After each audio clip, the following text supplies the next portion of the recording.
د ټولګټو وزارت سرپرست محترم الحاج ملا محمد عیسی ثاني چې یوه تخنیکي ټیم یې ملتیا کوله د سالنګونو لویې لارې د رغنیزو چارو څخه له نږدې لیدنه وکړه.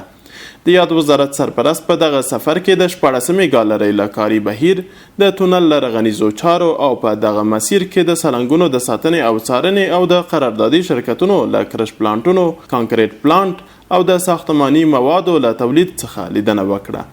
د ټولګټو وزارت سرپرست په دې سفر کې د سالنګونو ریاست مسؤلینو او د شرکت له مسؤلینو سره څو ګډې ناستې ترسره کړې چې په دغو ناستو کې د یاد وزارت سرپرست اړوند مسؤلینو ته د پروژې د کار د چټکتیا، غوره کیفیت، د پلان مطابق د دغې پروژې د کار د بشپړولو په موخه لازمې لارښوونې وکړي او زیاته یې کړه د سالنګونو لویه لار چې د هیواد یوه له صعبالعبورو لویو لارو څخه ده او د کار د ترسره کولو موده یې لنډه ده، نو د ژمي موسم له رارسېدو مخکې باید د دغې پروژې د پلان شویو برخو کار بشپړ شي.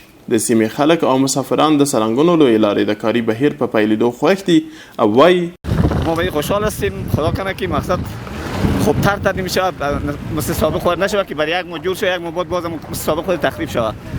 همین اساسی که جور شود که برای ابد ما بیغم شویم از این مشکلات دیگه. خیر یک بندوش یک پمپ بالاخره خلاص میشن. ما به این سالنگ بسیار نیاز داریم که سالنگ دور شود بخیر. ورود ما با آسانی شود. حالی 6 ساعت 7 ساعت منزل میکنیم، منزل ما باید به 3 ساعت به 4 ساعت برسه بخیر. خدا کنه که بخیر جور شود، بخیر عافیت شود، افتتاح شده بخیر میشه جور. د سالنګونو لویه لار یوه مهمه ترانزیتي او اقتصادي لویه لار ده چې د هیواد په 9 شمالي ولایتونو سربیره 4 لوی سوداګریز بندرونه له مرکز سره وصلوي.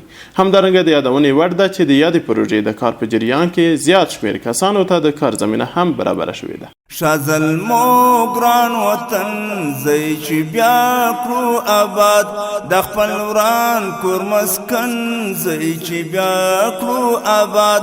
شازل مو ګران وطن